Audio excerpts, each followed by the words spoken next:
찬바람 불면 패키지에 있는 그물무늬 모자가 있는데요. 그 무늬를 배워보겠습니다. 처음 코와 맨 마지막 코는 시저코라고 생각을 하시면 되고요. 무늬가 반복이 아래로 들어가는 겉뜨기하고 일반 겉뜨기 이렇게 해서 반복을 해주시면 돼요. 그래서 겉면에서 볼 때는 아래로 들어가는 겉뜨기와 그냥 일반 정상 겉뜨기 이렇게 두 개를 반복해 주시면 되고요. 그리고 뒷면에서 첫 단에서만 조금 주의하시면 되는데요. 안쪽 면에서 뜰 때도 똑같이 계속 겉뜨기를 떠요.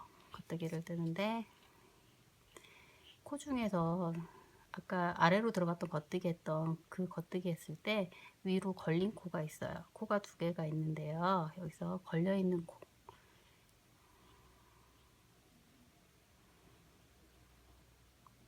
이 걸려있는 코하고 바늘에 걸린 코를 같이 겉뜨기로 떠주시면 되고요. 첫 줄에서만 이렇게 걸려있는 코 찾기가 조금 어렵고요. 그리고 아까 정상적인 겉뜨기였던 거는 그냥 겉뜨기 똑같이 해주시면 되고요. 걸려있는 코 이렇게 찾으셔서 이 코와 바늘에 걸려있는 코 이게 두 개 같이 떠주시는 거예요.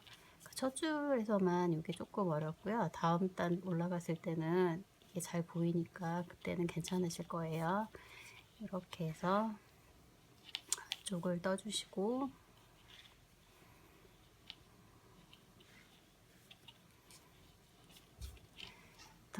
다시 겉면으로 돌아왔을 때 이런 식으로 줄이 보이거든요. 근데 걱정하지 마시고요.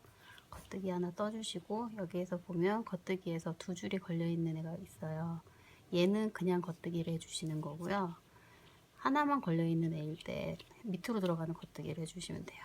그래서 똑같이 그냥 겉뜨기와 밑으로 들어가는 겉뜨기 이 무늬를 계속 반복을 해주시는 거예요. 그래서 이렇게 해서 끝까지 진행하시고 안뜨기일 때 안뜨기 쪽 다시 돌아왔을 때 보시면 아까보다 코를 찾으시기가 조금 더 편할 거예요. 얘는 그냥 일반 겉뜨기였으니까 그냥 겉뜨기 하시면 되고요. 이중으로 걸려있는 애 있죠. 요번에는 이렇게 잘 보이실 거예요. 이 코와 바늘에 걸려있는 코 이렇게 하시면 되거든요. 그래서 여기 잘 보이시죠?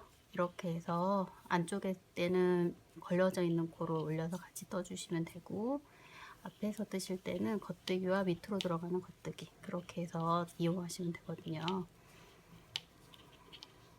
무늬가 이제 조금 판단 보이기 시작했는데 이게 한 5cm 정도 올라가야지 코가 무늬가 제대로 보이실 거예요.